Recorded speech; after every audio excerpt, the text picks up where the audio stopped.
Hello, welcome to Jason the Old Millennial. My name is Jason, speaking to you here in my basement in the great state of Kansas. And today in this video I am doing continuing my list of 100 favorite albums, my rankings, and I'm down to number 56 on my list. This album is called O by the artist Damien Rice. It came out in 2002. It's his first studio album, or his first album he made. If you don't know Damien Rice, he's not like a household name, unfortunately. He's an Irish singer, kind of I call him an indie folk singer, singer-songwriter. Does a lot of his music on acoustic guitar and piano. And this is his first one, and what I found interesting, like doing research about it, like I said, this is a guy, I discovered him through a movie called Closer, I believe, with Natalie Portman and Jude Law. There's a sequence where they show kind of the slow motion, Natalie Portman kind of like turning around in slow motion, I believe. And they're playing one of Damien Rice's songs, probably his most well-known song, The Blower's Daughter. And it's such a beautiful song, and it's just only like the chorus part of the song, and it's like I remember watching the movie and going, "What is that song? I never heard that song before." But it's absolutely, the singer's voice is incredible, and I just loved the sound of the song. And I think I looked up the movie and tried to look up what that song was, and that's where I discovered Damien Rice. And then I looked on like iTunes and listened to more of his music there, and just totally fell in love with his music.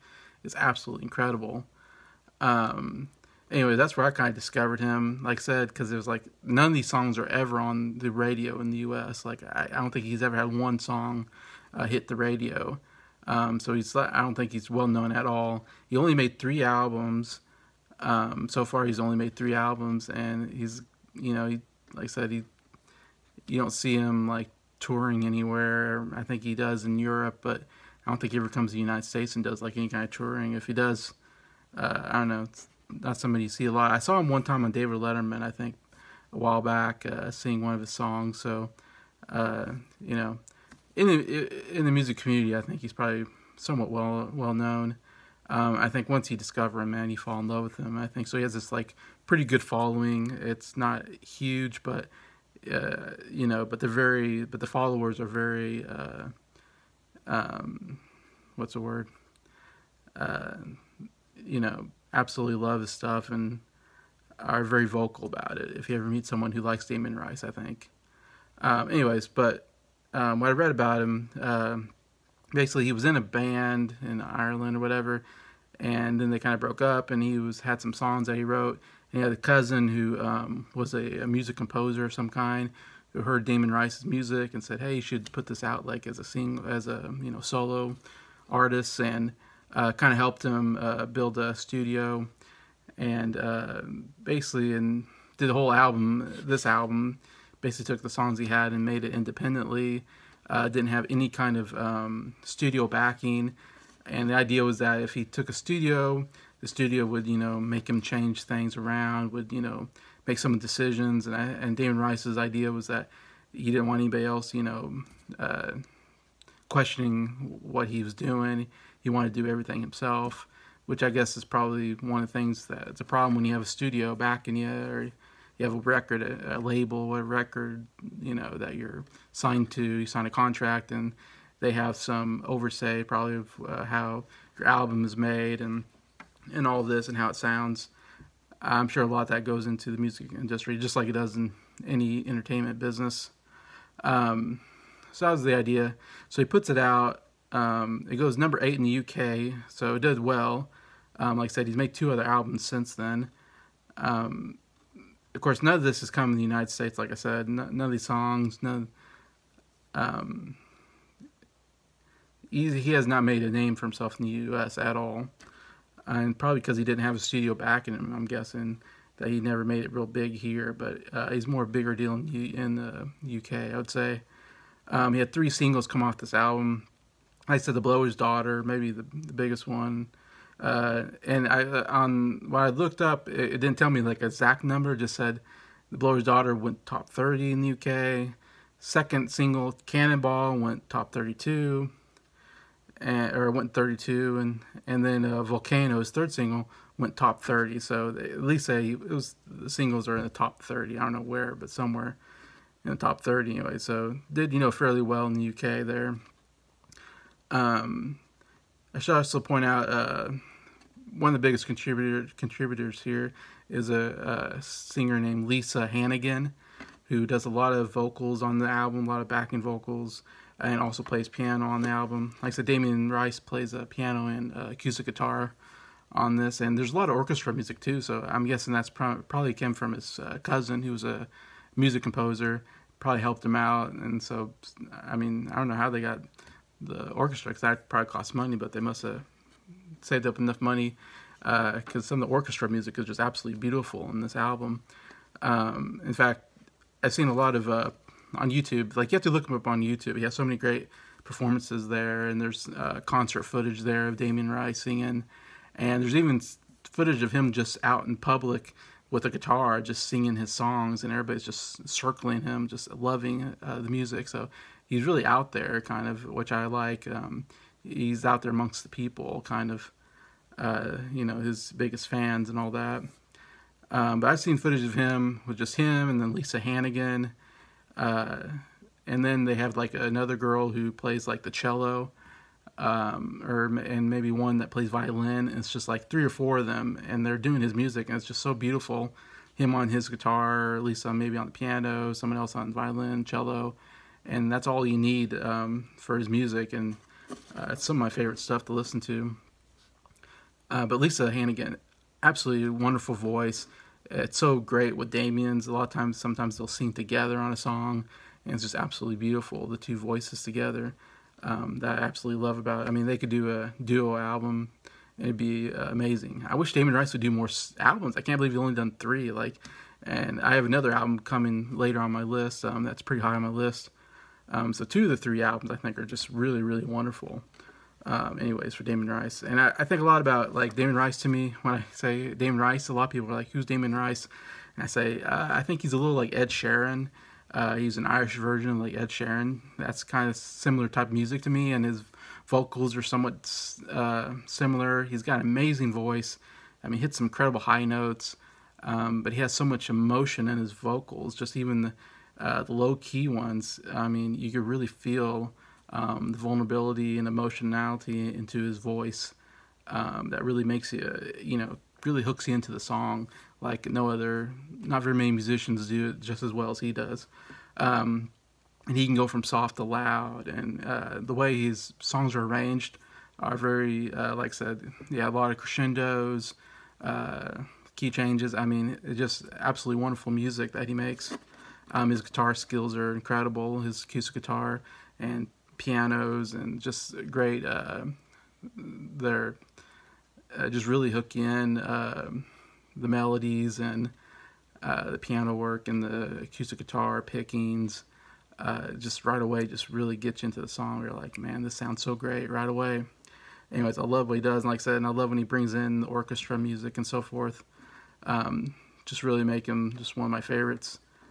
And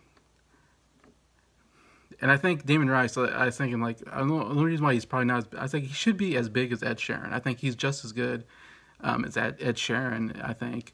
And Ed Sheeran's huge, blew up. I remember I was listening to Ed Sheeran before he came big, and then and I was like, man, Ed Sheeran's so good. I mean, if he ever, if anybody ever discovers this guy, he's going to be amazing. And then all of a sudden he blew up, and he was winning Grammys all over the place. He's doing stadium concerts that are filling up. And I think Damien Rice could be kind of the same but I think maybe it's because Damien Rice doesn't have a big studio backing him, that he doesn't have the same clout that Ed Sheeran does. It's just my idea. I don't know if that's true. I'm just thinking, like, why is he not as big as some of these other singers are out there? And my only guess is just because he's does everything independently.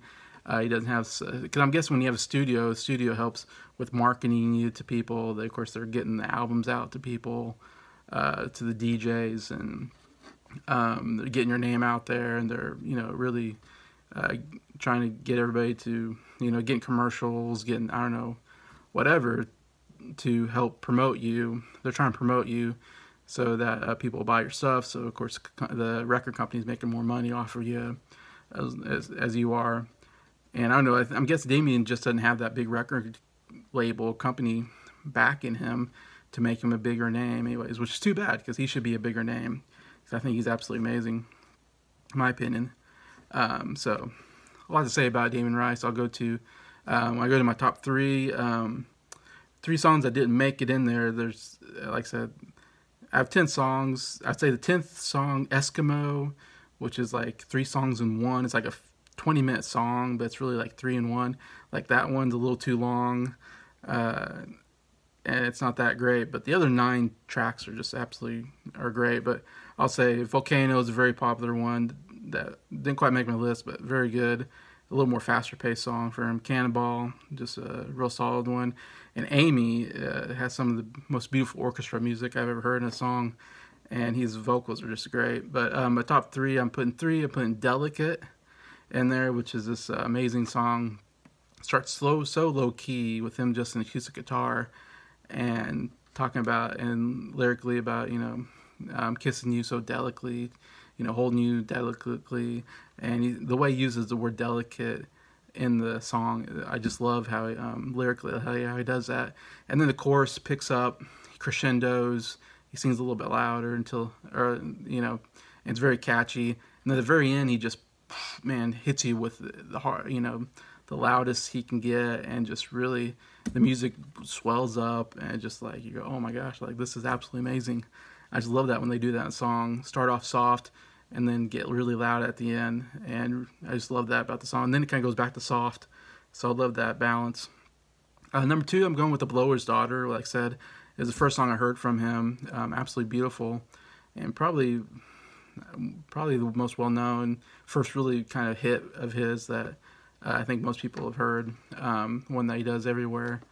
Like I said, I just love the chorus is so simple. It's just repeats, I can't take my eyes off of you, and he repeats that like 5-6 times, but he hits higher notes on some of the lines and gets louder on some of the lines, and just like listen to it, you're just like, wow, this is just so beautiful. Like it's just the same line over and over again, but it's just every time he sings it, it gets more and more beautiful.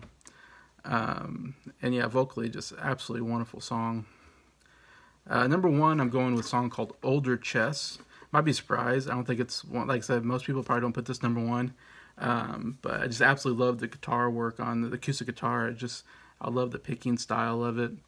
And lyrically, it's a pretty interesting song. Not exactly sure what it's talking about, but yeah, somehow it's almost like reminiscing. A lot of the lyrics are, talking about people kind of reminiscing about their past, which I like. But I love when it gets to the chorus, and Lisa Hannigan, her vocals come in, and their 2 vocals together are just so beautiful on the choruses, that it just, it makes me, I just love that kind of song. Just 2 great harmony voices, acoustic guitar. I mean, that's just, to me, my favorite kind of music. So that's my number 1 song. So definitely check those 3. Like I said, check this whole album out. It's only 10 tracks, not too long. But yeah, I think definitely give him a try.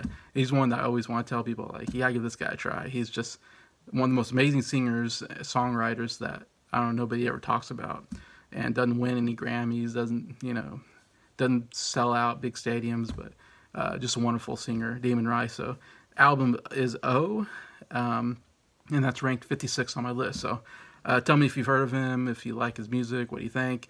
Definitely, tell me. Hopefully you check him out and tell me if you like it, his music. And just thank you for watching the video, for liking it, and thank you to subscribers for all your encouragement, supporting the channel, and I appreciate all of you. Have a good day.